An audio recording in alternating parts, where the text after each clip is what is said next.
Kansas City Chiefs, if you haven't heard, won Super Bowl 54, and the tradition has been, although that may be changing for the foreseeable future, to have a gigantic parade with tens, if not hundreds of thousands of people present in the city where the Super Bowl champion resides. Well, it happened in Kansas City this year, not in San Francisco, and there was an item yesterday in the Wall Street Journal, and I hadn't thought about this, but it's very eye-opening, and it's actually quite sensible.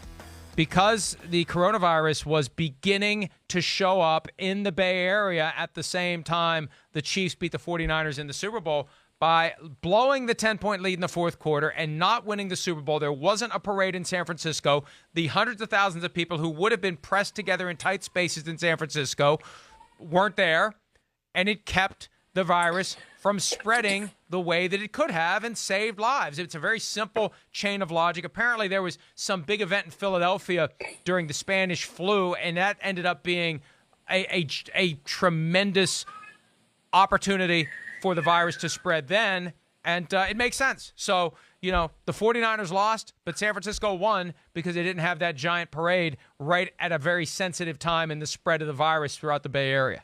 It's the ultimate spin zone. The question, though, is should we be saying that the 49ers saved lives or Patrick Mahomes saved lives? So Patrick Mahomes is the one who actually saved lives in a different city, and I actually had I wrote about this yesterday, but the ultimate spin zone is the Chicago Bears saved the most lives by not drafting Patrick Mahomes and drafting Mitch Trubisky instead, and therefore making sure that we never, ever celebrate anything ever again. But there is no spin. I understand that that's part of your shtick. It's all coincidence. Nobody could have known ahead of time. No, it's not the truth. Yeah, but it's just a fascinating flip of the coin happenstance, right? The 49ers had that game won.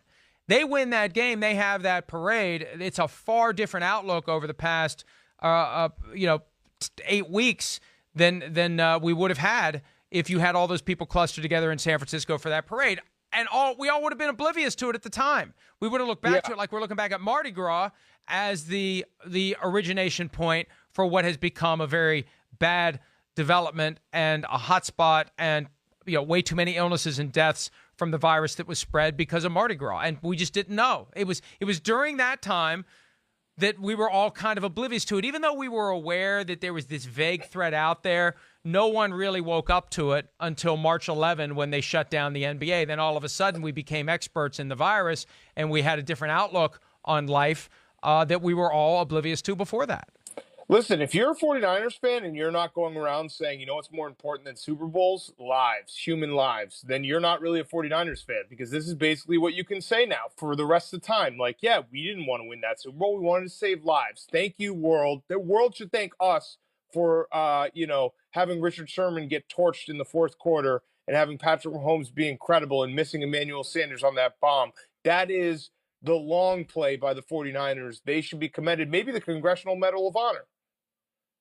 See, I don't get you sometimes. This is a real story. Lives were saved. This is a real story, but it is. You can always take it and turn it into something. I know. If you don't see this story and you don't start making jokes of it, then your brain doesn't work anymore. That means that you have succumbed to just not being able to have a little bit of fun every now and then. I know how to have fun. I have fun. You have fun at my expense. You have fun at my expense when you're on the show. I indulge your fun. I facilitate your fun. I know what you're going to say. I know what you're going to do. I know what you're going to tweet. I know all the tweets you're going to like and retweet from all the people who are saying, Big Cat dunking on Florio again. Oh, you saw the Shaq one. I knew that one would make you mad. I knew that. It doesn't make me mad. It doesn't make me mad. You know what? If it made me mad, you wouldn't be on the show. Do you not understand that? I have some degree of control over who's on the show. I fought for you to be on the show. I could very easily fight for you to be off the show. So watch it. It's a good point. All right, I'll take that point. Point Florio. Hi, I'm Mike Tirico, and thanks for watching.